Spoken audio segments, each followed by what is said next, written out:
Walang gabi po no sa lahat ng mga kantingeros no, bro and sis. So ito naman no, si Chris Argilis nagbabalik po sa ating Reels Challenge no. So ito mga guys, i-flex natin ang ating gawa ng ating likha ng ating ama at kinasa natin ng mga kwintas no.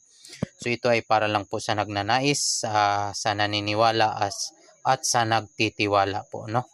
So ito ay mga gawa ng ating Panginoon na may mga gabay no, na likhaan na nakuha natin sa kalikasan. So ayan mga guys, ipapasilip natin no. Ito yung sitwan natin no. Ang dignum, hani ng langgam no. Ito ang hani ng langgam na nakukuha sa naagnas na kahoy at yung gilid niya ay siksik at liglig sa mutya no. So ayan mga guys, overloaded ito no. So ayan, maraming mutya po yan, iba't ibang mutya. At ito ang napakadabis din no. So dito naman sa likuran niya ay tres picoruma no, may aram akdam aksadam no. At siyempre mutya din yan.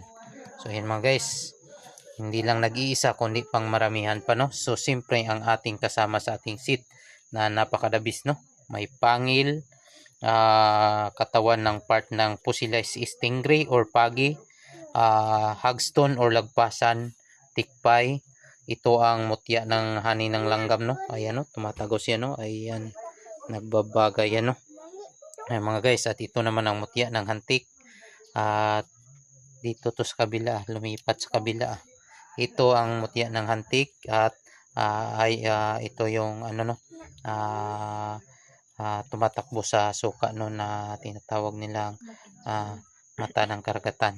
So may susong kurunahan, infinito. So ayan yung mga infinito natin. Pangil, Pusillys stingray. At dito naman sa sito natin no, isang tikpay or kabibing libon no, na ginawa natin ng tudlo dato. Ayan, liglig at siksik din sa mga mutya no. Iba-ibang mutya no. So ayan mga guys, napakadabis, hindi lang isa kundi pang maramihan. So yan ang napakadabis sa ating mga kasa no, na walang kapareha. So ayan. At ito naman ang dilaw na Sagrado Corazon no, na nagiging bato na. So ayan. At ito naman ang bulaklak ng karagatan na kinakatakutan ng lahat ng mga isda or magiging barko. So ito naman ang talaba na libon. Ayan, at ito ang kabibing litob na bakalan. So ayan. So ito din yung hani ng langgam. Ayan. Mata ng karagatan, infinito. Ito ang mutya ng langgam. Ay, iba yun, hantik. Ito naman yung hakot. So ayan mga guys no. Hakot ang tawag sa amin dito, pero sa Tagalog is langgam. At ito naman yung infinito na palikos yan no, na kulay green. So ayan. Ayan mga guys, mutyang diwataan. So ito naman ang mutya ng pako. Ayan, may bulaklak no. So ito naman ay infinito na umpukan. So ayan, dabis, tagos ilaw. Ito naman ang mutya ng pako pa rin to. Ayan mga guys, iba't ibang uri ng mutya no.